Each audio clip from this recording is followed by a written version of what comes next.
எங்கும் கிளைகள் கொண்ட Annamal institute of hotel management and hospital management படிப்பில் சேர்வதற்கான அட்மிஷன் நடைபெறுகிறது. மின் விநியோக குளறுபடியால் மின் மோட்டார்கள் பழுதாகி டெல்டா மாவட்டங்களில் குறுவை நெற்பயிர்கள் தண்ணீர் இன்றி கருகி வருகின்றன. இதனால் விவசாயிகள் கவலையடைந்துள்ளனர்.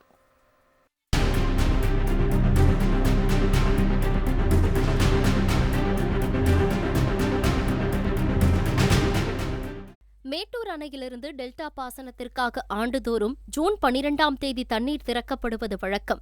ஆனால் மேட்டூர் அணை திறப்பு குறித்து இதுவரை தாவேக அரசு வாய் திறக்க மறுத்து வருகிறது.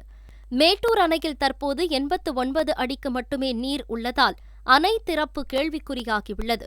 இதனால் விவசாயிகள் தங்கள் விளை நிலங்களில் உள்ள மின் மோட்டார்களை பயன்படுத்தி குறுவை சாகுபடியை செய்து வருகின்றனர்.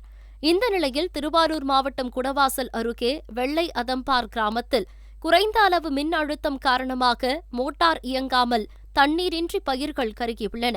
ஏக்கர் ஒன்றுக்கு 25,000 ரூபாய் வரை செலவு செய்த நிலையில் நெற்பயிர்கள் கருகியதால் விவசாயிகள் வேதனை அடைந்துள்ளனர். ஜூன் 12ஆம் தேதி குறுவை சாகுபடிக்கு தண்ணி திறப்பாங்க. இந்த வருஷம் திறக்கல.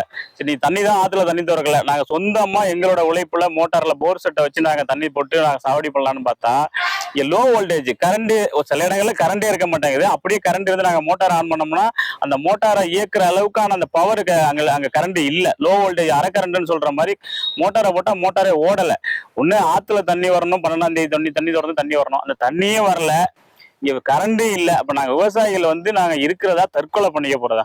பக்கத்துல இருக்கிற, அதாவது பக்கத்துலதான் வேளாண் துறை அமைச்சர் கும்பகோணத்துலதான் இருக்காரு. அவர் இது சம்பந்தமா எந்த ஒரு கருத்தும் தெரிவிக்கல. எங்களுக்கு என்ன சந்தேகம் இருக்குன்னா, நம்ம டெல்டா மாவட்டத்துலதான் அந்த தாவேகாவுக்கு ஓட்டு உழுவல, ஒரு எம்எல்ஏ கூட பிடிக்கல. அதனால எங்களை புறக்கணிக்கிறாங்களாங்கிறது எங்களுக்கு கொஞ்சம் அச்சமா இருக்கு.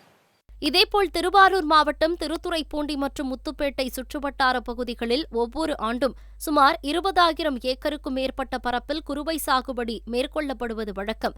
மேட்டூர் அணை திறப்பதற்கு முன்பே விவசாயிகள் குறுவை சாகுபடி பணிகளை தொடங்கி உழவு பணிகளில் மும்முரமாக ஈடுபட்டு வருகின்றனர். இன்னும் 4 நாட்களே உள்ளதால் ஜூன் 12ஆம் தேதி தண்ணீர் திறக்கப்படுமா என்று அரசுக்கு விவசாயிகள் கேள்வி எழுப்பியுள்ளனர். ஜூன் 12 குறுவை பயிர்கான தண்ணீரை திறந்துவிட வேண்டும். இன்று வரையிலும் தமிழக அரசு நீர்வளத்துறையோ குறுவைக்கான தண்ணீர் தரப்பு என்பதை அறிவிப்பில்லை. மிகப்பெரிய ஏமாற்றம் அளிக்கிறது. அதே போல விவசாயிகள் பெற்றிருக்கிற கடன் என்பது எங்களுக்கு தாழாத பட்சத்தில் நாங்கள் தாங்க முடியாத துயரத்தில் இருக்கிறோம். விவசாயிகள் பெற்றிருக்கிற அனைத்து கடனுமே தமிழக அரசு தள்ளுபடி செய்ய வேண்டும். அதே போல எங்கள் பகுதியில் இருக்கக்கூடிய வாய்க்கால்கள், பாசன வாய்க்கால், வடிகால் போன்ற வாய்க்கால்கள் தூர்வாரப்படாமல் மிகவும் கோரைகள் மண்டி, புதர்கள் மண்டி கிடக்கிறது. 12ஆம் தேதி ஜூன் 12ஆம் தேதி தண்ணி எப்பவுமே ஆண்டு தண்ணி திறந்து விட்டுருவாங்க. அந்த தண்ணி வருமா வராதாங்கிறது ரொம்ப கவலையில் இருக்கும். வரப்புதி அடிச்சு கிடக்கு. உரமும் மானியத்தில் கொடுக்கணும், விதையும் மானியத்தில் கொடுக்கணும். லோனு முழுமையாக தள்ளணும். தள்ளினாதான் சாவடிதாரெல்லாம் பிழைக்கலாம், இல்லைன்னா ஒன்றும் பண்ண முடியாது. அங்கங்கே என்னென்னமோ நடக்குது. விவசாயம்லாம் போராட்டம் பண்ணுறாங்க, எல்லாம் இது பண்ணுறாங்க. விவசாயம்லாம் நாங்கள்லாம் போராடிட்டு தான் இருக்கோம். முழுமையான மின்சார விநியோகம் இல்லாததால் தஞ்சாவூர் மாவட்டம் விழுதியூர், இரும்புத்தலை, மணக்குடி, முனியூர் உள்ளிட்ட 20க்கும் மேற்பட்ட கிராமங்களில் விவசாய பணிகள் பாதிக்கப்பட்டுள்ளது.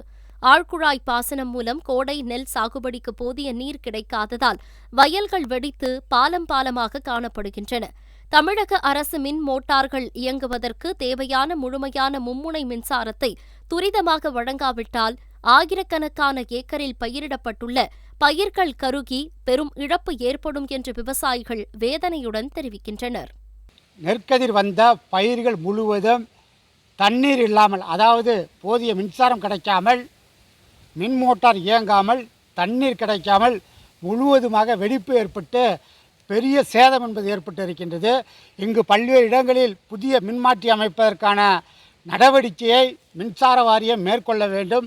அப்படி மேற்கொண்டால்தான் மின்சாரம் போதுமான அளவு கிடைக்கும். இந்த பகுதியில் துணை மின் நிலையம் அமைக்க வேண்டும்.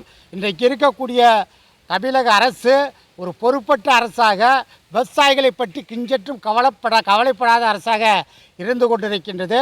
அதன் விளைவாகத்தான் மின் பற்றாக்குறையினால் பல ஏக்கர் விவசாய விளைநிலங்கள் அழிந்து பல லட்சக்கணக்கான ரூபாய் என்பது விவசாயிகளுக்கு நஷ்டம் ஏற்பட்டிருக்கின்றது. இதேபோல் மயிலாடுதுறை மாவட்டத்திலும் விவசாயிகள் கடும் பாதிப்படைந்துள்ளனர். மேட்டூர் அணை தண்ணீர் திறப்பதற்கான எவ்வித அறிகுறியும் இல்லாததால் ஆற்றுப்பாசனத்தை நம்பியிருந்த விவசாயிகள் பெரும் ஏமாற்றம் அடைந்தனர். ஆற்றுப்பாசனம் கைவிட்ட நிலையில் மாற்று ஏற்பாடாக மின் மோட்டார்களை பயன்படுத்தி சாகுபடி பணிகளை மேற்கொள்ள விவசாயிகள் முன்வந்தனர். தற்போது மாவட்டத்தில் நிலவி வரும் அறிவிக்கப்படாத தொடர் மின்வெட்டு விவசாயிகளின் வாழ்வாதாரத்தில் இடியாய் இறங்கியுள்ளது. மின் அழுத்த மாறுபாடு காரணமாக விவசாய மின் மோட்டார்கள் அடிக்கடி பழுதாகி வருவதாக விவசாயிகள் குற்றம் சாட்டுகின்றனர். தண்ணி வருதா வள்ளியோ மின் மோட்டரை வச்சு நம்ம சாகுபடி செஞ்சிடலாம் அப்படி சொல்லி மின் மோட்டரை இயக்கிட்டு இருக்கோம். கரண்ட் தட்டுப்பாடு அதிகமாக இருக்குங்க. மும்முனை மின்சாரம் அவர் வச்சு தான் கொடுக்குறாங்க, முறை வச்சு தான் கொடுக்குறாங்க. அதுலேயும் முறை வச்சு கொடுக்கறதுலையும் ஃபுல்லாக கரண்ட் கொடுக்க மாட்டாங்க. ரொம்ப லோ வோல்ட்டா, ஒரு பராமரிப்பு இல்லாமல் லோ வோல்ட்டா கொடுக்குறாங்க. இதனால பார்த்தீங்கன்னா என் மோட்டரை இது வரைக்கும் இந்த கடந்த ஒரு மாசத்துல 2 நட தூக்கி பழுது பார்த்துருக்காங்க. 12வது தண்ணி வருமா வராதா தெரியலீங்க. அது ஒரு பக்கம். மின் மோட்டரை இயக்கி விவசாயம் பண்ண முடியல. எங்களுக்கு பிரதான தொழிலே விவசாயம் தாங்க. எங்க ஊர்ல உள்ள மக்கள் எல்லாருக்குமே 95% விவசாயம் தாங்க. இந்த அரசு இந்த துறைக்கு கவனம் செலுத்துமா செலுத்தாதான் அரசை நாங்க என்ன சொல்றதுன்னு எங்களுக்கு ஒன்றும் தெரியலீங்க. கடந்த காலங்களில் விவசாயிகளுக்கு பெரிதும் கை கொடுத்த குறுவை தொகுப்பு திட்டம் இந்த ஆண்டு வழங்கப்படாதது விவசாயிகளை மேலும் கவலையில் ஆழ்த்தியுள்ளது. ஆற்று தண்ணீரும் இல்லை, அடிப்பம்ப் இயக்க மின்சாரமும் இல்லை என்ற இக்கட்டான நிலையில் விவசாயிகள் தள்ளப்பட்டுள்ளனர். தமிழகம் எங்கும் கிளைகள் கொண்ட Annamal institute of hotel management and hospital management படிப்பில் சேர்வதற்கான அட்மிஷன் நடைபெறுகிறது.